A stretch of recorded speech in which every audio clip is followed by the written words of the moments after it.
Marble லிஃப்டரை பயன்படுத்துவதற்கான இந்த படிப்படியான வழிகாட்டிக்கு வரவேற்கிறோம். மார்பிள் லிஃப்டரை பயன்படுத்துவதால் கிடைக்கும் நன்மைகள். மார்பிள் லிஃப்டர் என்பது கல் தொழிலில் கனமான பளிங்கு அடுக்குகள் மற்றும் ஓடுகளை தூக்குவதற்கும் கொண்டு செல்வதற்கும் பயன்படுத்தப்படும் ஒரு கருவியாகும். இது பாதுகாப்பான மற்றும் திறமையான கையாளுதலை உறுதி செய்கிறது, காயம் மற்றும் பொருள் சேதத்தின் அபாயத்தை குறைக்கிறது.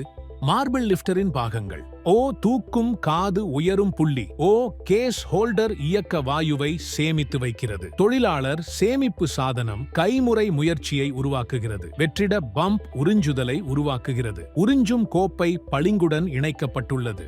பேட்டரி சக்தி கூறுகள் காற்று குழாய் வெற்றிட அமைப்பை இணைக்கிறது. கட்டுப்பாட்டு வால்வு வெற்றிட அழுத்தத்தை ஒழுங்குபடுத்துகிறது. வயர்லெஸ் செயல்பாட்டிற்கான ரிமோட் கண்ட்ரோல் வெளியீடு பளிங்குகளை பிரிக்கிறது. வெற்றிடமாக்கல் உறிஞ்சுதலை உருவாக்குகிறது. பவர் சுவிட்சுகள் இயந்திரத்தை ஆன் மற்றும் ஆஃப் செய்யும். வெற்றிட அளவீடு வெற்றிட அழுத்தத்தை காட்டுகிறது. மின்சார மீட்டர் மின் அளவுருக்களை கண்காணிக்கிறது.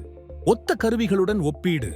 மார்பிள் லிஃப்டர் கருவியானது உறிஞ்சும் கோப்பைகளுடன் திறமையான, பாதுகாப்பான மற்றும் தானியங்கி தூக்குதல், உழைப்பை குறைத்தல் மற்றும் சேத அபாயத்தை வழங்குகிறது. பாரம்பரிய முறைகள் மெதுவானவை, குறைவான பாதுகாப்பானவை மற்றும் அதிக உழைப்பு மிகுந்தவை. பாதுகாப்பு கண்ணாடிகள், பாதுகாப்பு கையுறைகள், காதணிகள், பாதுகாப்பு முகமூடிகள். கருவியை எவ்வாறு பயன்படுத்துவது?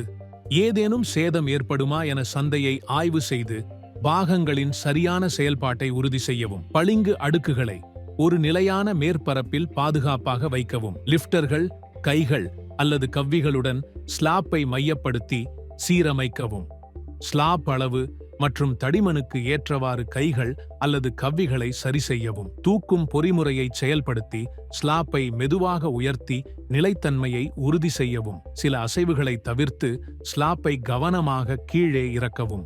பராமரிப்பு குறிப்புகள்: ஒவ்வொரு பயன்பாட்டிற்கும் பிறகு இயந்திரத்தை சுத்தம் செய்யவும். தேவைக்கேற்ப சேதமடைந்த பகுதிகளை தவறாமல் ஆய்வு செய்து மாற்றவும். திறமையான மற்றும் பாதுகாப்பான செயல்பாட்டை உறுதி செய்தல். நன்றி.